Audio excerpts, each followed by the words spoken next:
Hello and welcome to Talkin Baseball. The first two games of the ALDS have been played, and now we shall talk about them.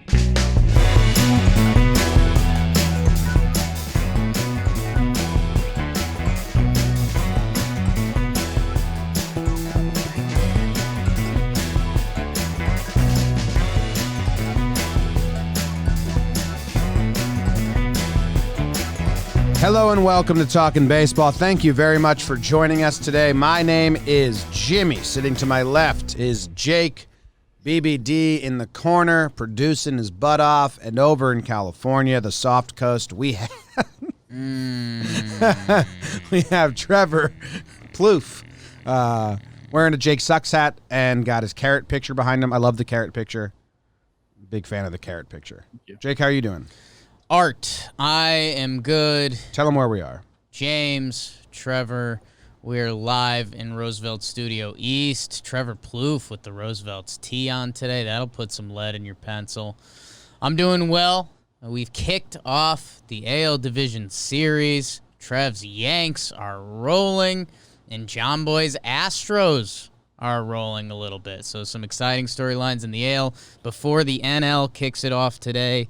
And a good day for the Twigs yesterday, all around baseball. Ball was flying out of L.A., Trev. You would have been a 30-homer guy there. That's something we got to talk about here. These homers, if the ball's going to continue to fly, we got to talk to Meredith Willis about this. Wills or Willis? Meredith Wills, I believe. Yeah, I get that mixed up all the time. Anyways, yeah, the ball was flying. Carlos Correa went on a dick-dropping tour. Good job, Jake. Great pick there. And then the Yanks bat stayed hot. This is a day, like you said, the offense definitely showed up. Yeah, overs were the call. Big time. I don't know. Do we just go straight into the games, Trev? I got to tell you about the patrons that brought you this episode. I surely do. We got Mika Ohanian, Eric Wong, Rob Brown, Brad Urbanowitz, Max from San Diego, Corey Cruz, Larson Holt, Ryan Kish, Jason Dorn, Christopher Tuccio, Daniel Hong, Alex Massey, Preston Thompson, Eli PN, and Cameron Elston. Those are our most recent patrons. They support us $2 a month, patreon.com/JomboyMedia. You can come into the live chat. You can watch live with us, talk with us before the show, after the show. It's good stuff. Game one, Cron Pod.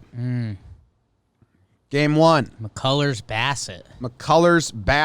Astros A's in L.A. Early start time. The final, Astros 10, A's 5. Crush Davis with the early homer. A's fans getting excited about that. Is he back? Is he being right? Sean Murphy with a homer all over it. How bad do you feel about that? Just slightly off of it. Homer Tough draft one. stuff. Bregman with the punchback. I think a playoff punchback is a very real stat that kind of needs to be tracked. Correa does it. 3-0 to tie it at threes.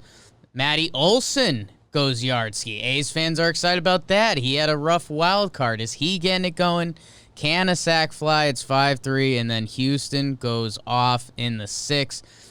Springer with the RBI double, Altuve RBI single, Brantley RBI single, all sparked by a Simeon error. Pretty brutal, bad timing. You can't have that in a playoff game. And then Correa, my word, he goes yard again. They put on some insurance runs in the 9th. Astros 10-5. Their bullpen holds. Both starters got knocked around. The ball was flying out early. I do think there was a difference later in the game. Couple hard hit balls did not get out. Astros, man, the feathers are starting to come out. They're starting to peacock pretty good. And I told you guys this. You guys were so against this. I said, if they do something in 2020, we have to consider it legit.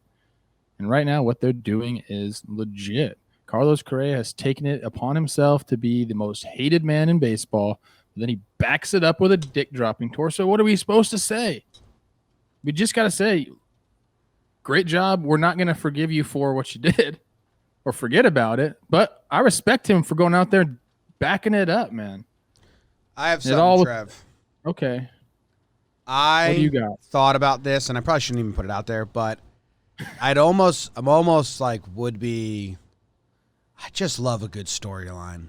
And we were walking to lunch. I said, what if the Astros win the World Series and in their path, they beat the A's, they beat the Yankees, then they beat the Dodgers, and they just double bird the whole way. Fuck you. It would be something. It would be something. I think baseball would have to just quit existing. Oh, internet would be over. We'd all us Astro haters would have to be like, fuck. The internet would be over. Good job. The thing about that is they would look back chronologically and be like, who was supporting us in 2020? And be like, Trev was. And Jimmy and Jake shut it down. And that's how it's going to be viewed here. This is a good team. I told you that. This is a good team. Sometimes don't know what you're talking about because I picked this Astros team to beat your Twins. Unlike you. You picked it them doesn't matter, put it down but on they're going to go pen. review the tapes, and if they're reviewing the tapes, they'll hear that. I said from the get-go, you jumped on the bandwagon late. I said from the get-go, whatever they do in 2020 is absolutely legit. You have to give them credit for that. Yeah. I don't think anyone You guys were not on board that. with that. Why would we fight you on that? No, it was legit. You the did regular fight me. season. I don't know why. When this they is were why we under, have to have my talk. We were analyzing what they've done so far, and they were under 500, and all of their guys had some of their lowest batting average of their careers coming off of a cheating scandal. So I think any takes that came from that were fair. Anything they do this year was legit because they're not cheating anymore. And guess what? I mean, go look at their hitting stats, Trev. Everyone played below their career levels. Now, I picked them against your Minnesota Twins because they have playoff experience. They've done this dance before. I still believe in those names, the Springers, the Correas, the Brantleys, and hell, Zach Greinke. I think the bigger thing is the bullpen that everyone was shitting on yesterday. Guess what? I don't even understand what you guys are talking about or arguing. You're going too fast. I'm not arguing. Don't skip to the pitching yet. I want to talk about the hitting. Okay. The core four from the cheating crew went off yesterday. 11 for 18, 3 home runs, 8 RBIs, Springer, Altuve, Bregman, Correa. I mean, Bregman had 4 hits, Correa had 3, but Altuve had 2, Bregman had 2. They went off, so it's good for them. And at the end of my dream, where the Astros beat the A's, the Yankees, the Dodgers go on a fuck you tour, in 10 years after that, in the year 2030, I want them to come out and say, we didn't even stop cheating. Yeah. And we were cheating the whole time. That's what I want. Full heel. Seriously, I don't know what will happen. If that comes to fruition, what are the internet streets looking like in December, in November? We're talking about this. Carlos Correa. I think then he's going to be so unlikable that he's likable.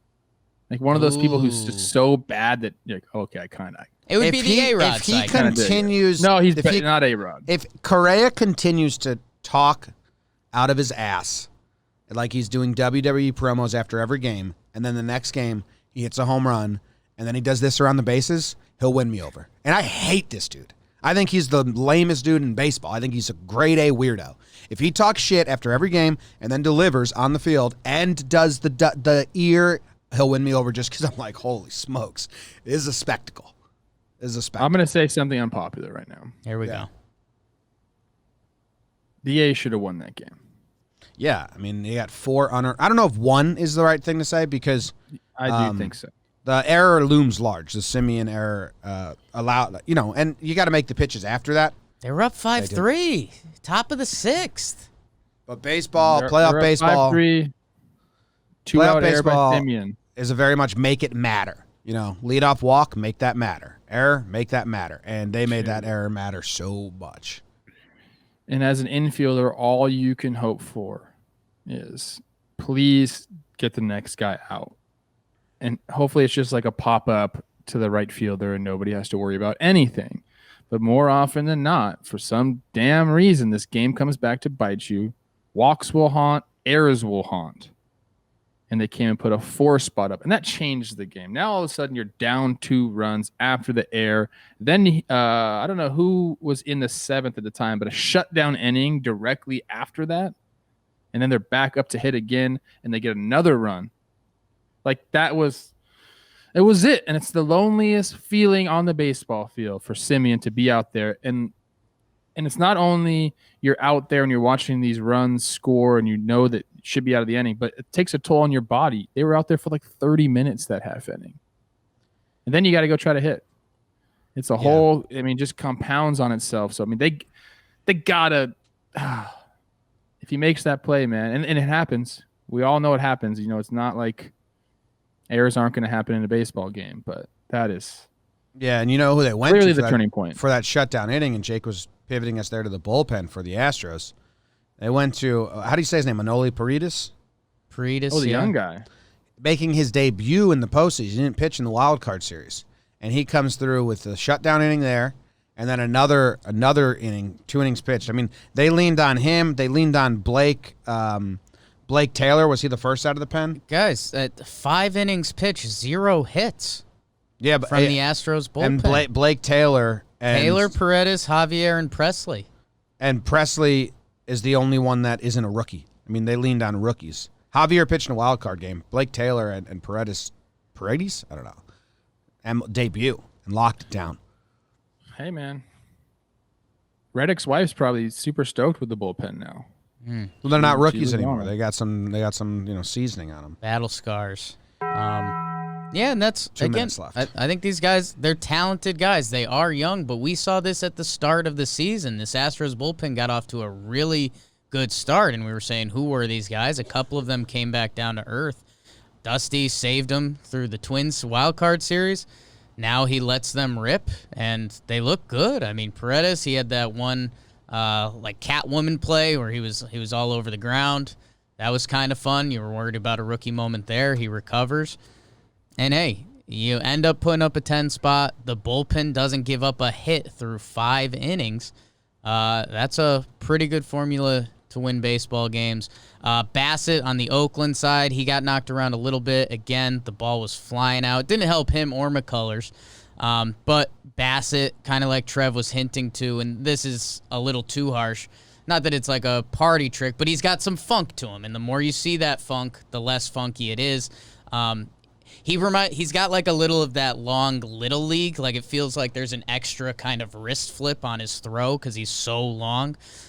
So they got to him, and then you go to the bullpen, and once you go down, you're not using your higher leverage guys. So you go to Jordan Weems, who's literally the last guy in the roster. I have a big question about puts on some tack-on runs. They brought Mike Minor in, and I thought he got a clean inning. Altuve got thrown out, which helped him get out of it, but Minor stretched out. Or is there a plan? I don't know. I don't know if this has been discussed in A's Land. Is there a plan to use Minor as a 1-inning guy? He's the starter. His last couple games in the regular season, he threw 80 pitches. And then they're a 3-run game, and Minor gets gets that in and out of the inning. And then they pivot to Weems, and he makes it a 3-run game into a 5-run game. I'm genuinely curious. Like, is anyone in Astros or A's Land saying, like, why'd we go to Weems? I think you're losing, and you just don't lose your good bullpen when you're losing. But that's exactly that. Like, Minor could have just rode out the game. Right, but I think Minor's kind of a bonus piece for them. When he came over to Oakland, he wasn't that great for them, and they have pitchers. Manaya's going tomorrow. Baby Jesus is going to get another start for them. They gave him the pill in game 1, and then I think they're lining up Montes. But I don't know. I would leave it to the A's fans to tell me if there's more on that. But I think as of right now, Minor's not a part of the rotation. I think they were just trying to get extra outs. I know I would have rode him so you don't have to burn any other relievers later on. I see what you're saying. And he looked good. Maybe they wanted to get him a little experience in the game. I don't know. There's only 3 runs at that point. I want to make 2 points before we have to go. Maybe they could use Minor tomorrow, and they wouldn't want to use Means if Minor looks good. I guess so. 2 points, quick. Sean Manaea. Against this Astros lineup, I'm scared. Someone says that Minor might be possible for starter, so this is just a throw day for him. Someone said he couldn't locate either, so I don't know. Okay. All right. I don't know either.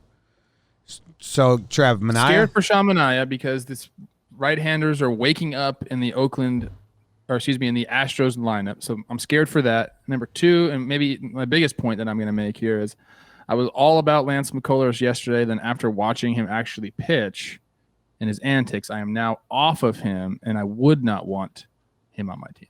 I was very, very confused. I bit my tongue really hard because he's very similar to some other players I know in the league that I know you dislike. So I was really confused when you said you think everyone would root for him. But I bit my tongue. Well, I think he has it in him. He's a legacy guy. His dad was in the show. Like, he should understand how to act. But the whole, like, oh my gosh, I gave up a home run thing to me, I hated it. I don't like that. And when you're playing behind a guy, you don't want to see that from your boy on the mound. That's like Suck not a it one-off. up. Everybody's playing one-off. with the same elements. Yeah. All right. So Game 2, we'll be previewing Game 2 of that series on the pregame show later on today. This episode was brought to you by DraftKings. Week 4 of football is in the books. Now it's time to review the tape and get ready for Week 5. There's no better place to get in on all the action than with DraftKings Sportsbook, America's top-rated sportsbook app. To add to the excitement of Week 5, DraftKings Sportsbook is bringing back their can't-miss offer. If you haven't tried DraftKings Sportsbook yet, head to the App Store now because you don't want to miss this. DraftKings Sportsbook is giving all new users the chance to receive a sign-up bonus up to $1,000. On top of that great sign-up offer, DraftKings offers great odds boosts every Sunday to help you make it rain. Don't worry if football isn't for you. DraftKings is giving all you basketball fans 200% profit boost of any basketball market once you sign up. DraftKings is safe, reliable, and secure. Make it easy for you to deposit and withdraw your money at your convenience. Download the top-rated DraftKings Sportsbook app now and use promo code Jomboy when you sign up and get $1,000. That's code Jomboy to get a sign-up bonus up to $1,000 for a limited time only at DraftKings Sportsbook.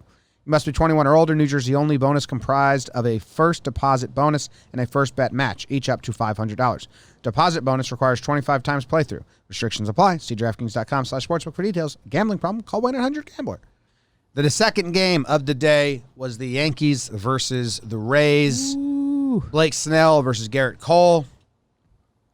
Over-under from Vegas was 7.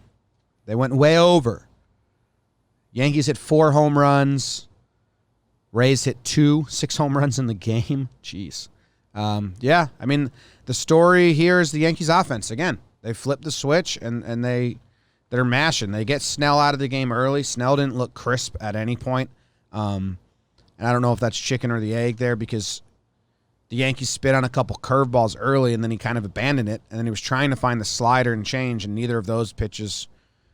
It was very just he didn't have a secondary pitch, and his fastball was missing high constantly. So I don't know if it's chicken or the egg there. I don't think Snell looked great.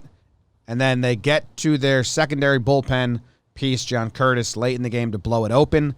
The Yankees bullpen, Chad has to save the 1-run lead. He does it. Britton has to protect the 1-run lead. He does it. Backup catcher Kyle Higashioka hits a home run. Clint Frazier gets his playoff start over Gardner. He hits a home run. And then Judge and Stanton both hit home runs. Stanton now has a home run in each and every game of this postseason. 3 games, 3 home runs. 9 RBIs? 7 RBIs in 3 games. So he's having some fun. Yeah. Wherever you want to go, Trev, I'll throw it to you first because Jake and I have talked about this a lot. But that's kind of what happened. What are your thoughts? I thought it was a really good game. Obviously, Stanton blew it open in the 9th.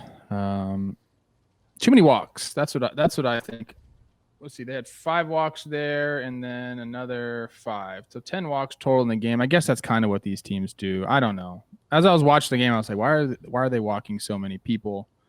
But I said it from the get-go. If the Yankees bats stay hot, I don't think there's an offense in baseball that can keep up with them.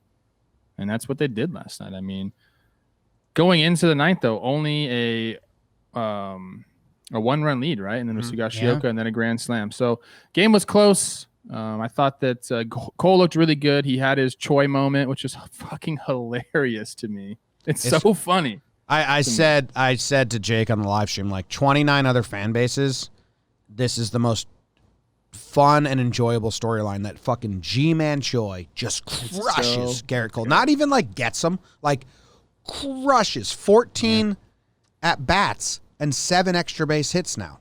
And 4 of them are home runs. Like, just, if I wasn't a Yankees fan, it didn't hurt me as a fan. Like, it's the most fun baseball story. And it's such baseball. And I think another star has been born this playoffs, Randy Arozarena. Yes. This dude is a beast. He is 5-tool. We often dance around the Rays lineup and be like, yeah, they play matchups. These guys don't scare you. I think Lau, Meadows, and Arozarena next year are going to scare people. He's legit. He clips Cole with the solo shot in the first. Where did he come from? I know he's Cuban. Like, when did that happen? When did they sign him? They traded him from St. Louis. I want to say it was before this season, and it was kind of weird because the Rays traded one of their big pitching prospects, and everyone was like, what is this?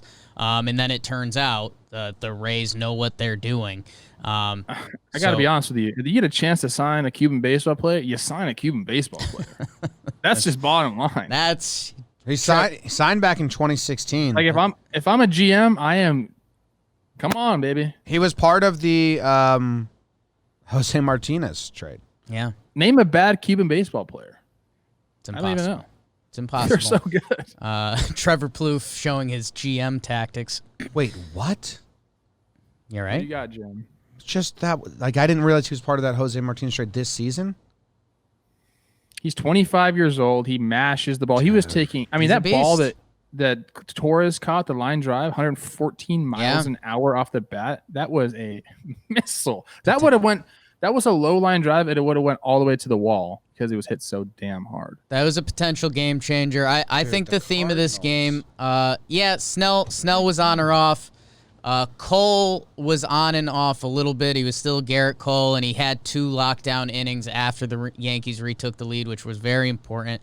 Yes.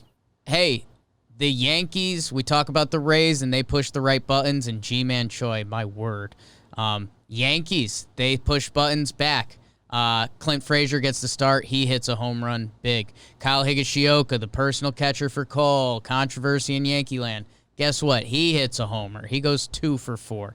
The buttons the Yankees pressed, and they intentionally walked G-Man Choi. Garrett Cole gets the $300 million contract.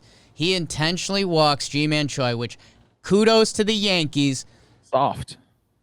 It was the right move. The Yankees didn't get proud there. And I think in a lot of years, the Yankees would be too proud to say, oh, I don't care. This is Garrett Cole versus G-Man Choi. Get him out. Screw that. Go get Manny Margot. He did. And then, Giancarlo Stanton opens it up late with the grand slam. I got a little soundbite for the Yankees go over by themselves in every game this postseason. Yeah. I got a soundbite for the Matt Blake pitching meeting with Cole when they were 2-0 on Choi. This is what that conversation went like. Sure. Now's the time to be proud. That was Ed Henry's kicking your butt out there. Wait, so let me ask you this. You're talking about pushing the right button, starting Clint over Brett. How is that pushing the right button? Like, that's a no-brainer to me. You got a lefty on the mound. Because performing well. Because Gardy's been performing really well. He's the hottest Yankee. And Gardner has good at-bats versus Snell. It's not like Snell owns him.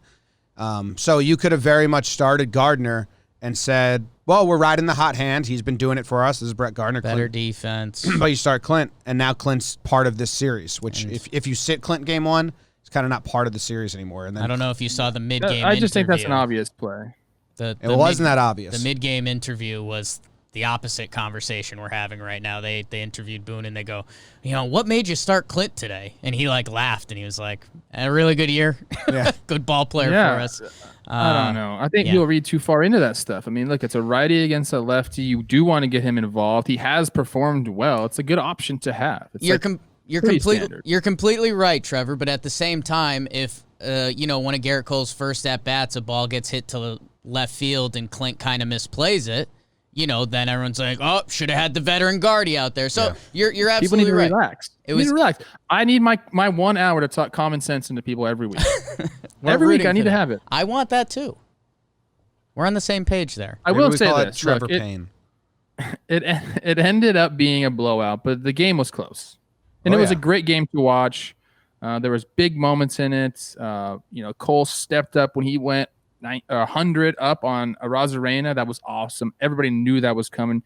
He went with the 2 high, the curveballs up, and then just blew his doors off. 2 fastballs up right off of it. Yeah. He had no chance. Cole knew he swung through the 1-1 pitch, and it was like top of the strike zone. And then you knew Cole was like, all I have to do is put the ball there or a little bit higher again, and this guy's done. And he just executed perfectly. Yeah. And then he gave the big freaking afterwards, and I love it. I said that Snell wasn't sharp. Cole wasn't particularly sharp either. He just grinded out a little bit, but. And Jim, I'm having a weird thing because you and I were on the same page there, and Trev says, Garrett looks solid, and I'm, kind of going through my head in the game, and it is funny looking back at the box score. They had the 2 home runs, Arozarena solo, and then Choi got them. Those were the only extra base hits. They only had 1 at-bat with runners in scoring position. So, it was playoff baseball to a degree, and I think it's kind of a good side of Garrett Cole that we've seen him look a lot better, but when you go through it, I mean, that's a really good start. I feel like this is what every time I see Garrett Cole pitch, this is kind of, unless he completely dominates a bad team this year, which he did, which is fine, he's supposed to. This is kind of what his starts look like. He gives up like random solo home runs. Yeah. And then strikes a bunch of people out, and like 6 innings, 3 earned runs, like that's kind of what the choice stuff seen sucks. from him. I'm glad we don't have to see that again. Ray's got to be feeling not that bad going into game 2 with Glass now versus Davey. We'll talk about that on the pregame show. I had something else that I lost it. Damn. Every Yankee that played got on base. That's 11 dudes. Oh, I was gonna say, and this is just me being a butthead. Trev, when I told you that when you think of Blake Snell, you think of Cy Young winner. That's the Blake Snell I think of. Like, can't find the zone, and off speeds are like hesitant, because we've seen that against the Yankees a lot when he faces the better teams, but not his night. And every single Yankee that had an RBI except for Clint Frazier was from California. Your starting pitcher is from California. I am now dubbing the New York Yankees the California Yankees, and I don't ever want to hear anybody from New York talk shit about California being soft ever again. No, that whole statement was extremely soft. Ever again. I you think drink our wine, our produce, and you take our baseball players. Enjoy it. I'll send you some of that Connecticut wine. I think the other thing that does need to be addressed is from the Rays side. Trev, and your thoughts on it. You helped build this Rays team everyone's been talking about. Snell, he goes through the lineup the second time. They have the lead. It's 3-2, top 5. I understand he is Snell. He does have that Cy Young in the cabinet. But, like a lot of pitchers, his numbers get worse the further he goes into the game. They had Diego Castillo up. I know. So you're going to give him Higgy. You're going to give him Higgy, and Higgy clips him, which, hey, kudos to Higgy, man. That takes some cajones. But the fact they give him Judge, I mean, that inning, it goes from 3-2 Rays to 4-3 Yanks. And, I mean, that kind of ends up deciding the game. I totally agree with you. When they had Castillo warmed up, even the broadcast was talking about it. Like, not sure why he's not in the game yet. And then, sure enough, he hangs a curveball, and Judge puts in the seats. It's a rare mistake from Cash, and I think that there is a little element where he says, I'm gonna trust my guy here. It's the 5th inning. Like, let's get him through here. Maybe give my reliever a clean inning, whatever it is. But I think we can look back and say that was a mistake. Yeah, and not even like in hindsight, like during it, that was during mistake. it, like, yeah. And then John Curtis got left out to die against Stanton there a little bit, so that's fine. They knew that. I think they're like, it's your inning. 1-run game, bases loaded. I don't know. At that point, was it a 1-run game? 2-run game? 2-run game. Yeah. He gave up a single to Hicks to make it a 2-run game. Yeah, and then Stanton. Yep. I mean, yeah, I agree with that too. But all right. We miss anything?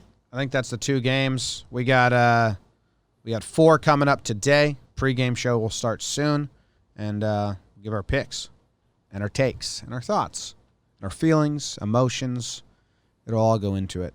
Trev, little bonus for the people before we log off. At the end of this Yankees game, McClanahan comes in. He makes his major league debut. Brutal. Glaber steals on the first pitch. After a couple pitches up and in, I think it was fun baseball. I think that's kind of the general consensus.